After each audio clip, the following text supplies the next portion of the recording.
اگر آپ موٹر وے M2 پر اسلام آباد کی طرف سے لاہور آئیں تو ٹول پلازا پر 1 درجن سے زائد بوتھ ہیں۔ ہر بوتھ میں ایک محتاط اندازے کے مطابق 1 منٹ میں 6 گاڑیاں گزرتی ہیں اور یہی ایک بوتھ 1 گھنٹے میں 360 گاڑیوں کی گزرگاہ ہے۔ اسی طرح 12 عدد بوتھ سے 4320 گاڑیاں 1 گھنٹے میں گزرتی ہیں اور 24 گھنٹوں میں تقریباً 1,03,680 گاڑیاں گزرتی ہیں۔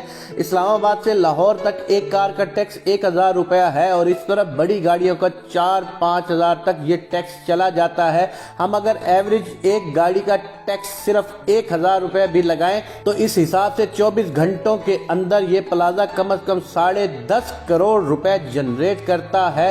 اس طرح ملک بھر کے موٹر ویز اور ہائی ویز پر ان ٹول پلازوں کی تعداد گن لیں اور پھر ان کو کروڑوں سے ضرب دیں تو صرف ٹول ٹیکس کی مد میں روزانہ کے حساب سے اربوں روپے حکومت کے خزانے میں جمع ہو رہے ہیں۔ آپ جس گاڑی میں سفر کر رہے ہیں اس میں پیٹرول کی مد میں کم از کم 1 لیٹر پر 50 روپے ٹیکس کاٹا جا رہا ہے۔ آپ حساب کریں کہ روزانہ لاکھوں گیلن کے حساب سے جو پیٹرول ڈیزل کنزیوم ہو رہا ہے اس کا ٹیکس بھی روزانہ اربوں روپے کے حساب سے حکومت کے خزانے میں جا رہا ہے۔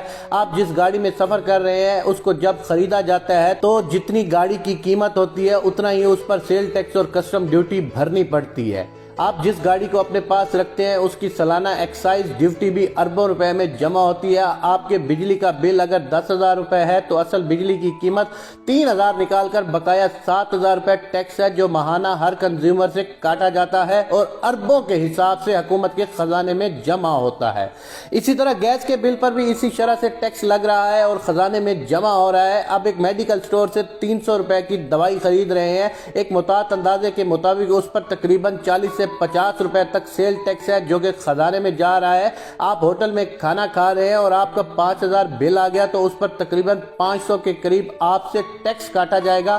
آپ اپنے مکان کا نقشہ پاس کروا رہے ہیں اور آپ کسی بھی ڈیولپمنٹ ادارے کے دفتر میں جائیں تو لوگوں کی قطاریں لگی ہوئی ہوں گی جن سے 40 سے 50,000 روپے فی نقشہ فیس جمع کی جائے گی، یہ بھی خزانے میں جمع ہوتا ہے۔ آپ جس گھر میں رہ رہے ہیں اس گھر کا سالانہ ٹیکس آپ نے خزانے میں الگ سے جمع کروانا ہوگا۔ آپ گھر کے لیے خوراک مواد یا گروسری کی خریداری کر رہے ہیں اس پر بھی آپ نے ٹیکس دینا ہوگا۔ آپ پڑھ رہے ہیں اور اپنے لیے کتابیں اور پینسلیں اور اسٹیشنری خرید رہے ہیں اس پر بھی آپ ٹیکس دے رہے ہیں۔ آپ کسی سیاحتی ٹور پر جا رہے ہیں تو کئی جگہوں پر ناکے لگے ہوتے ہیں اور TMA کے نام پر آپ سے ٹیکس لیا جاتا ہے۔ آپ بینک میں اپنے پیسے جمع کرواتے ہیں یا نکلواتے ہیں اس پر بھی آپ نے ٹیکس دینا ہوگا اور آپ جتنی مرتبہ بھی ایک ہی رقم نکالتے اور جمع کرتے رہیں گے اس پر ٹیکس دیتے رہیں گے۔ حتیٰ کہ آپ مر گئے ہیں تو آپ کے ڈیتھ سرٹیفکیٹ بنانے کے لیے بھی آپ کے عزیز و اقارب کو ٹیکس دے کر سرٹیفکیٹ لینا پڑے گا۔ اس کے علاوہ حکومت کے پاس ایسے بے شمار اثاثے ہیں جنہیں بیچ کر اربوں روپے حکومت کے خزانے میں جا رہے ہیں، جیسا کہ پچھلے دنوں اسلام آباد کے بلو ایریا میں CDA نے اپنا چند کنال کا پلاٹ 8 ارب روپے کا بیچ دیا۔ یہ نہ پہلا پلاٹ تھا اور نہ ہی آخری پلاٹ ہے۔ میں نہیں سمجھتا کہ میرے پاس اگر چند مرلے کا کمرشل پلاٹ ہوتا ہے تو اس ایک پلاٹ سے میری زندگی شاندار گزرتی ہے، بلکہ میرے آنے والی نسل بھی اس سے بھرپور استفادہ کرتی ہے۔ میرے پاس اگر چھوٹا سا کارخانہ ہو تو ہماری اگلی نسلیں اس سے فائدہ اٹھاتی ہیں۔ ایک ٹرانسپورٹر کے پاس ایک آدھ بس یا ٹرک ہوتا ہے تو اس کی پوری فیملی کی کفالت اس سے ہوتی ہے، مگر سوال یہ ہے کہ جس ملک میں اربوں خربوں کے ٹیکس روزانہ کی بنیاد پر اکٹھے ہو رہے ہیں وہ کیوں مفلوق الحال ہے اور دنیا کے سامنے ہاتھ پھیلا رہا ہے؟ اب تو حکمرانوں سے حساب کرنا ہوگا اور ہر شہری نے اٹھنا ہوگا۔ سیاسی جماعتیں بے شک کچھ بھی نہ کریں مگر ہم نے اس ملک کو بچانا ہے اور اپنے ملک کے لیے ہم نے ہی سوچنا ہے۔